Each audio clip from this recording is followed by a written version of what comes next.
Bismillahirrahmanirrahim. Assalamualaikum warahmatullahi wabarakatuh. Halo teman-teman, apa kabarnya hari ini? Semoga kita selalu dalam keadaan sehat walafiat ya. Nah, sebelumnya perkenalkan, saya perwakilan dari Divisi Pendidikan dan Penelitian Himpunan Mahasiswa Pendidikan Fisika 2021 Universitas Siliwangi. Nah, di sini kami dari divisi mempunyai program yaitu Harmoni Fisik Note atau agenda ya. Nah, di sini itu membahas soal-soal UAS tahun-tahun sebelumnya ataupun soal-soal UTS tahun sebelumnya. Nah, pada pertemuan ini yaitu pembahasan soal UAS Fisika Dasar 1 tahun 2019. Semoga pembahasan ini bermanfaat ya untuk menambah pengetahuan kalian. Silahkan disimak. Oke, kita langsung saja ke pembahasan yang pertama. Mari kita baca soalnya terlebih dahulu. Di sini, dua buah kawat sejenis ditarik oleh dua buah gaya yang berbeda, sehingga regangan kawat pertama 6% dan regangan kawat kedua 4%. Jika diameter kawat pertama setengah kali diameter kawat kedua, tentukan rasio tegangan kawat kedua terhadap kawat pertama.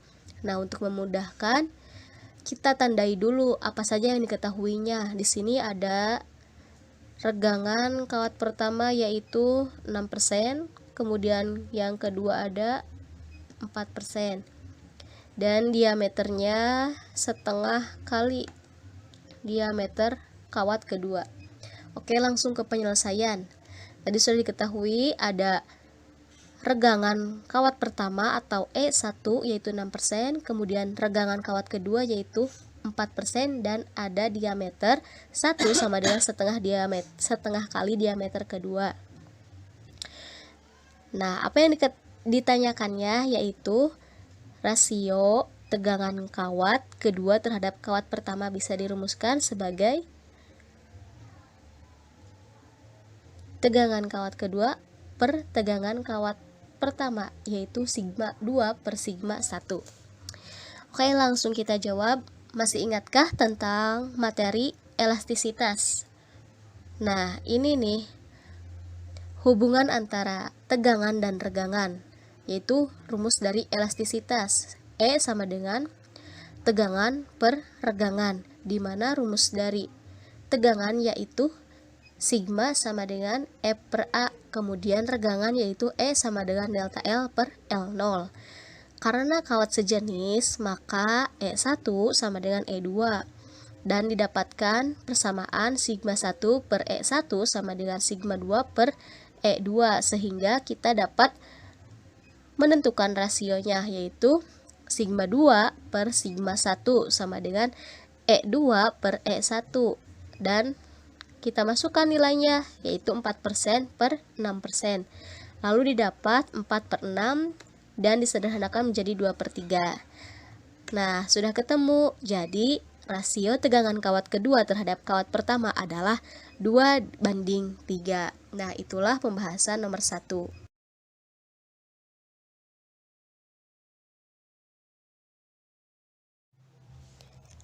Nah, kita lanjutkan lagi ke nomor selanjutnya, di mana di sini ada dua buah benda yang mula-mulanya diam kemudian mengalami gaya yang berbeda. Gaya benda pertama 6 Newton dan gaya benda kedua 4 Newton dalam selang waktu yang sama. Jika massa benda pertama 2 kali massa benda kedua, tentukan perbandingan energi kinetik benda kedua terhadap benda pertama tepat pada akhir waktu diberikannya gaya. Langsung saja kita penyelesaiannya. Diketahui yaitu yang pertama, gaya benda pertama 6 Newton dirumuskan sebagai F1 sama dengan 6 Newton. Kemudian gaya benda kedua 4 Newton dirumuskan sebagai F2 sama dengan 4 Newton. Kemudian massa benda pertama 2 kali massa benda kedua dirumuskan sebagai M1 sama dengan 2M2. Yang ditanyakannya adalah perbandingan energi kinetik benda kedua terhadap benda pertama, yaitu EK2 banding EK1. Langsung saja, kalian masih ingat rumus dari persamaan ini? F sama dengan M kali A. di mana A di sini adalah pi per delta T, sehingga persamaan ini kita bisa rubah menjadi F sama dengan M pi per T.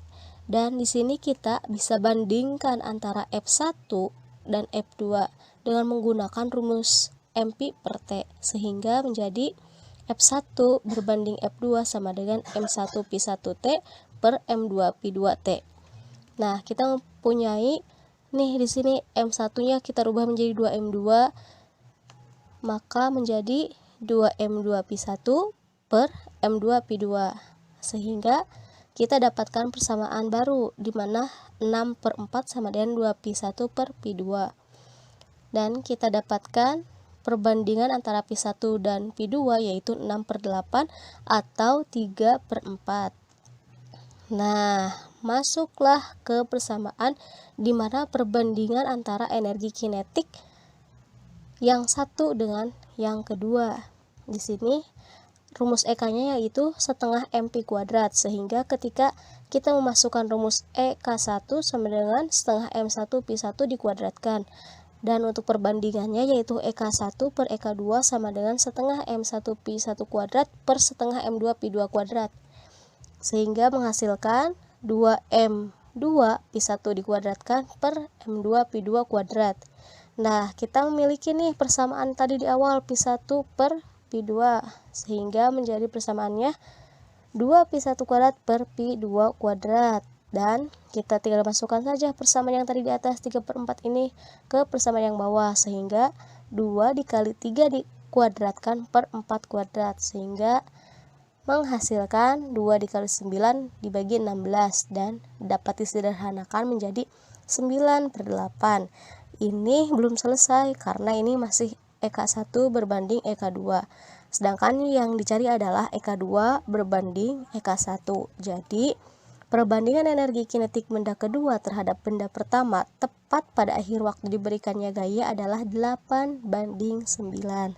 Itulah penjelasan pada nomor kedua ini. Baik, lanjut ke nomor selanjutnya. Di sini ada pertanyaan, sebuah wadah silinder terbuat dari tembaga berisi air penuh pada suhu 20 derajat Celcius. Jika wadah berisi air tersebut dipanaskan hingga suhu 90 derajat Celcius, tentukan berapa persen jumlah air yang tumpah. Jika diketahui koefisien muai linear tembaga 16 dikali 10 pangkat 6 derajat Celcius minus 1 dan koefisien muai volume air 207 kali 10 pangkat 6 derajat Celcius pangkat minus 1. Maka penyelesaiannya yaitu yang diketahui ada T1 sama dengan 20 derajat Celcius, kemudian ada T2 90 derajat Celcius, kemudian ada alfa atau koefisien muai linear yaitu 16 kali 10 pangkat 6 derajat Celcius minus 1. Kemudian ada muai volume atau gamma sama dengan 207 dikali 10 pangkat 6 derajat Celcius pangkat minus 1. Nah, yang ditanyakan adalah pi tumpah, berapa persen volume yang tumpahnya.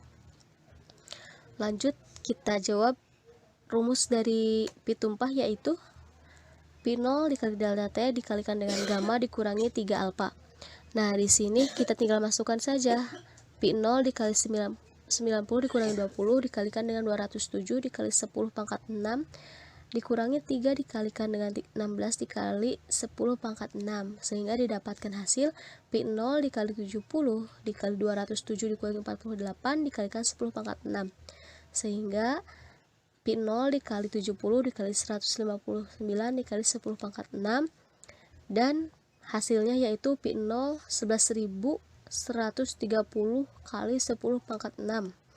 Nah, di sini kita anggap bahwa jika pi 0-nya adalah 100%, maka kita masukkan nih di sini 100% pi 0-nya, sehingga 100% dikali 11.130 dikali 10 pangkat 6, hasilnya yaitu 1,113%. Jadi jumlah air yang tumpah adalah 1,113%. Itulah pembahasan pada nomor 3 ini. Nah, lanjut lagi ke soal selanjutnya. Di sini ada sebuah mesin Carnot bekerja di antara dua reservoir dengan T2 lebih besar dari T1. efisiensi mesin tersebut 40% dan besarnya suhu reservoir rendah yaitu 27 derajat Celcius. Agar efisiensinya naik menjadi 60%, tentukan rasio kenaikan suhu reservoir tinggi. Langsung saja ke penyelesaiannya. Yang diketahui yaitu T2 lebih besar dari T1. Kemudian efisiensi atau eta sama dengan 40% dan T1-nya yaitu 27 derajat Celcius. Kemudian kita ubah ke suhu Kelvin sehingga menjadi 300 Kelvin. Dan eta kedua atau efisiensi keadaan kedua yaitu 60%. Yang ditanyakan adalah rasio atau perbandingan antara suhu reservoir tinggi yang pertama dan yang kedua. Sehingga kita memiliki persamaan eta sama dengan 1 dikurangi T1 per T2 di mana T1 ini adalah suhu yang rendah dan T2 ini adalah suhu yang tinggi. Sehingga kita masukkan saja langsung eta yang pertama ini, yang keadaan pertama ini, yaitu 40% sama dengan 1 dikurangi 300, ini T1 300 per T2. Sehingga kita ubah-ubah menjadi persamaannya 300 per T2 sama 1 dikurangi 0,4, akan didapatkan T2 sama dengan 300 per 0,6, hasilnya yaitu 500 Kelvin. Kemudian pada keadaan kedua kita menggunakan rumus yang sama, tetapi efisiensinya yaitu yang kedua yang 60%. Maka menjadi 50% sama dengan 1 dikurangi T1 per T2 aksen ya, kita biar ada perbedaan. Nah, di sini kita masukkan nih 300 per T2 aksen sama dengan 1 dikurangi 0,5. Maka hasil dari T2 aksen sama dengan 300 dibagi 0,5. Nah, di sini hasilnya yaitu 600 Kelvin. Sehingga kita sudah mempunyai nih T2 pada keadaan 1 dan T2 pada keadaan kedua. Dan kita bandingkanlah T2 dan T2 aksen, sehingga perbandingannya yaitu 500 Kelvin per 600 Kelvin atau yaitu 5 per 6. Jadi rasio kenaikan suhu reservoir tinggi adalah 5 dibanding 6. 5 banding 6 ya. Nah, itu ya pembahasan pada soal fisika dasar 1 tahun 2019. Alhamdulillahirrabbilalamin, pembahasannya telah selesai. Semoga pembahasan ini bermanfaat bagi kita semua. Oleh karena itu, saya mohon maaf yang sebesar-besarnya bila terdapat kesalahan dalam perhitungan atau dalam menjawab. Jika teman-teman ada yang mau mengoreksi atau mau memberikan saran atau apapun, boleh langsung klik link yang ada di deskripsi. Silahkan kalian tuliskan apapun saran kesan kalian terhadap video pembahasan kali ini. Terima kasih. Wassalamualaikum warahmatullahi wabarakatuh.